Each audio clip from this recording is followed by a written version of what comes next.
No sākuma nepieciešams atvērt Play Store aplikāciju. Meklēšanā ierakstam MakeMerts un atrodam MakeMerts POS aplikāciju, ko arī ieinstalējam. Tad, kad MakeMerts tehniskā atbalsta speciālists ar jums sazinājies par termināļa konta aktivizēšanu, atveriet savu e-pastu un atveriet e-pastu no eps.lt. Šajā e-pastā atradīsiet norādes par paroles uzstādīšanu. Spiežam izveidot paroli.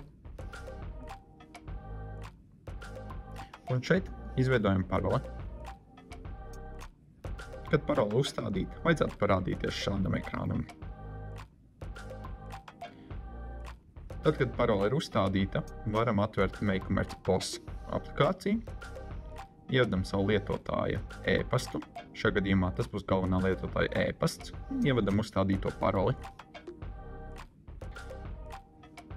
Lietotne ir tikai angļu valodā, bet vispārēji tā jau ir gatava darbam. Varam ievadīt naudas summu vēlamo un pieliekam karti.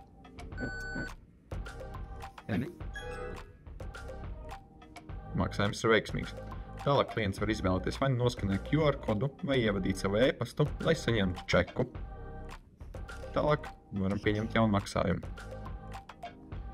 Svarīgi piebilst to, ka katrai mobilajai ierīcei NFC čips atrodas citā vietā. Tas jāņem vērā gan maksātāji, gan jūsu ierīcē. Līdzīgi ir arī izmantojot kartes. NFC čips var būt telefona apakšā, vidū, aizmugurē, augšā. Šai ierīcei tas ir aizmugurē augšējā daļā.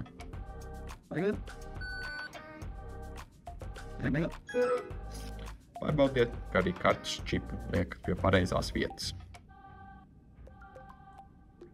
Maksājums iespējams pieņemt no dažādām ierīcēm.